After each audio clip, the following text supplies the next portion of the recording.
En las albercas hay un requerimiento, en las albercas públicas, para todo el que se mete a la alberca. ¿Cuál es?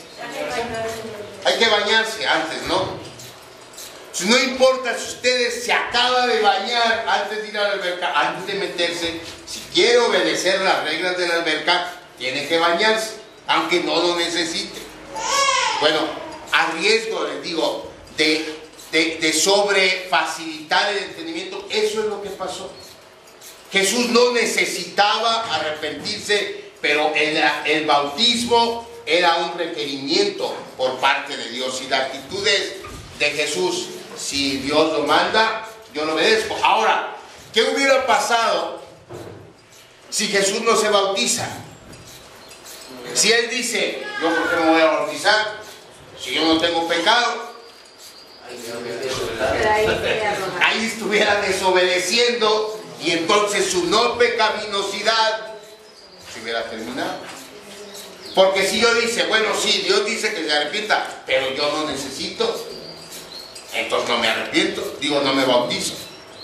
Entonces esa desobediencia hubiera terminado con la no pecaminosidad. Pero su actitud fue: voy a obedecer a mi Padre porque a eso vine. El Señor Jesús no se cansó, pero repetidamente estuvo diciendo: yo no vine a abrogar la ley, yo vine a ¿qué? A cumplir la ley, a cumplir todo lo que Dios manda. Ahora, ¿qué motivaba al Señor Jesucristo bautizarse para obedecer a Dios? Lo que lo motivó siempre: el amor que le tenía a su Padre. Él nos ha enseñado que la mayor muestra de amor a Dios que un hijo le puede dar es la obediencia. Yo no puedo decir que amo a Dios si no obedezco a Dios. Mire que dice Juan 15:10. Y está hablando el Señor Jesús: si guardareis mis mandamientos, permaneceréis en mi amor, así como yo he guardado los mandamientos de mi Padre y permanezco en su amor. ¿Ve? Yo amo a mi Padre, yo le obedezco. Esa es la mayor muestra.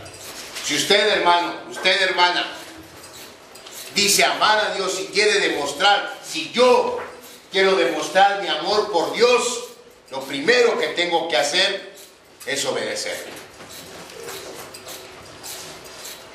Está bien. Entonces ya nos queda claro: Jesús no necesitaba bautizarse, pero lo hizo por sujetarse, por obedecer a Dios.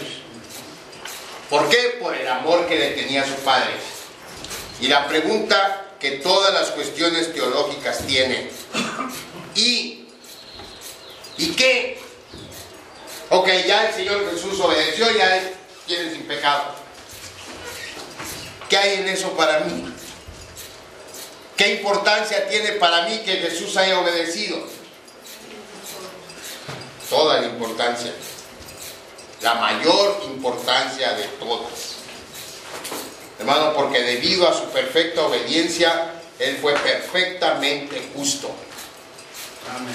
Y esa perfecta justicia es la que nos es imputada a usted y a mí cuando ponemos nuestra confianza en Él. Nos recibimos por fe a Cristo como el Salvador y el Señor de nuestras vidas. Dios nos ve como si usted y yo hubiéramos vivido la vida perfecta que vivió Jesucristo. ¿Sí? En eso consiste la justificación.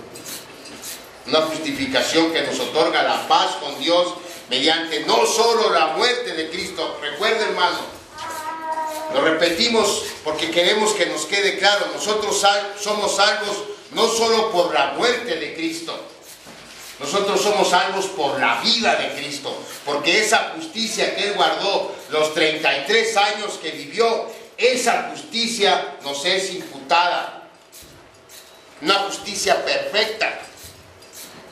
Cuando usted cree en Cristo, en lo que Él hizo por usted para otorgarle la vida eterna, en lo que hizo por mí para entregarme la vida eterna, entonces la justicia perfecta de Él nos es imputada.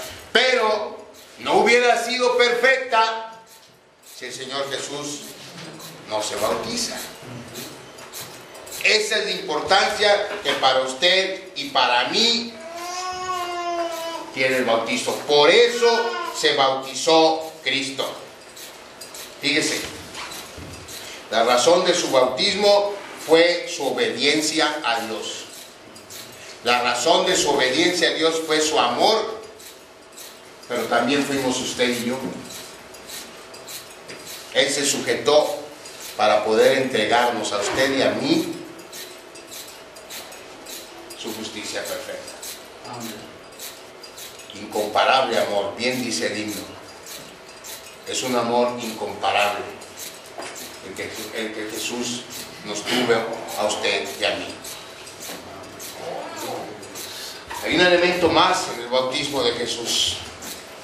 El elemento que ya comentamos o mencionamos, un elemento simbólico de su unción como el Mesías, como el nuevo Rey, que se dio precisamente en su bautismo. Porque ahí el Espíritu Santo de manera visual y el Padre de manera audible dieron testimonio de que Jesús era verdaderamente el Hijo de Dios. Hubo muchos testimonios que avalaban la legitimidad de Jesús como el Mesías del pueblo de Dios. Hubo muchos testimonios. Testimonio de Juan el Bautista, por ejemplo. Cuando lo vio dijo: he aquí el Cordero de Dios que quita el pecado del mundo. Testimonio de Nicodemo. Nicodemo le dijo: sabemos que has venido de Dios, porque nadie puede hacer las señales que tú haces si no está Dios con él. Testimonio de la mujer samaritana, que luego de platicar un rato con el Señor Jesús, percibió con quién estaba hablando. Y no se quedó ahí, corrió a los de su ciudad. ¿Y qué fue lo primero que les dijo? He encontrado al Mesías. Pero el mayor testimonio de todos es sin duda el testimonio que tan maravillosamente registra Marcos en estos dos versículos, el versículo 10 y el versículo 11 del capítulo 1. Porque ahí el Espíritu Santo y el Padre están dando testimonio de la legitimidad de Jesucristo, no solo como la segunda persona de la Trinidad, pero están dando testimonio de que verdaderamente Jesús es el Rey de todo el universo. Aleluya. Y en esa ocasión él estaba siendo ungido precisamente como el Rey del universo. Mire qué dice el versículo 10 y el 11. Y luego, cuando subía del agua, y hay un elemento muy importante que Marcos no registra, pero registra Lucas. Lucas, cuando habla de este evangelio, dice que cuando el Señor Jesús salió del río, estaba orando. Dice, todo el tiempo el Señor Jesús estaba en comunión con su Padre. Cuando Él sale del agua, dice Marcos, cuando subía del agua, vio abrirse los cielos y al Espíritu como paloma que descendía sobre Él. Y vino una voz de los cielos que decía: tú eres mi Hijo amado, en ti tengo complacencia. Vemos pues como desde un inicio de su evangelio, el énfasis que hace Marcos es en la identidad de Jesús. Marcos está interesado en que todo el que lea su libro sepa la identidad de Jesucristo. ¿Quién es Jesús de Nazaret? Él no está hablando de un gran hombre, hermanos, que fue un gran hombre Jesús. Él no está hablando de un gran profeta, que fue un gran profeta el Señor Jesús. Él no está hablando de un hacedor de milagros, que lo fue el Señor Jesús. Está hablando de la persona en quien se cumplen todas las profecías del Antiguo Testamento. Está hablando de quien el Padre ha declarado: este es mi Hijo amado, en quien tengo complacencia. Fíjese, hermano, audiblemente Dios el Padre solo se manifestó 3 veces en el Nuevo Testamento. 3 veces. Visualmente Dios el Padre nunca, pero audiblemente 3 veces. ¿Y sabe para qué fue esas 3 veces que Dios se manifestó? Para declarar sobre la identidad de Jesucristo. Las 3 veces dijo: este es mi Hijo amado, en quien tengo complacencia. Está hablando Marcos de quien tiene todo el poder y toda la autoridad como el Hijo de Dios. Un poder y una autoridad que son exactamente iguales a las de Dios Padre y Dios el Espíritu Santo. Ese poder y esa autoridad serían puestas a prueba en el futuro inmediato. Lo siguiente que vamos a ver, si usted checa su evangelio o el evangelio de Marcos, ¿qué sigue después del bautismo de Jesús? La tentación de Jesús.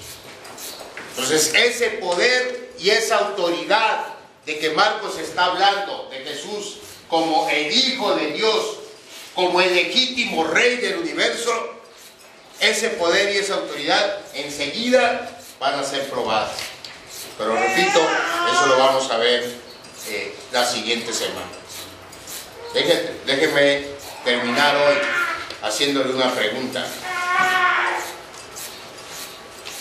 Marcos hace énfasis en la identidad de Jesucristo. Y yo le pregunto a usted, ¿quién cree usted que es Jesucristo de Nazaret? Para usted, ¿quién es Jesucristo de Nazaret? ¿Un profeta? ¿Un gran hombre? Qué bueno que piense así, pero no es suficiente. Hasta en tanto no reconozcamos a Jesús como lo que es, nuestro Salvador, el Rey de Reyes, el Señor de Señores.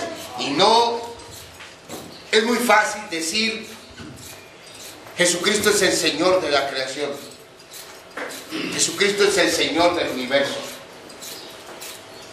Hermanos, pero Jesucristo debe ser el Señor de nuestras vidas. Amén. Tenemos que reconocerlo como el Señor de nuestras vidas, porque hasta en tanto no reconozcamos eso, que Jesucristo es Dios manifestado en carne, el único capaz de perdonar nuestros pecados y limpiarnos de toda maldad, hasta entonces seguiremos muertos en nuestros delitos y en nuestros pecados. El propósito del Evangelio de Marcos es el mismo propósito que tienen los otros 3 evangelios: que creamos que Jesucristo es el Hijo de Dios. Y agrega Juan en su evangelio: y para que creyendo tengáis vida en su nombre. Queremos tener vida eterna, entreguémosle nuestro corazón a quien nos salvó. Vamos a orar.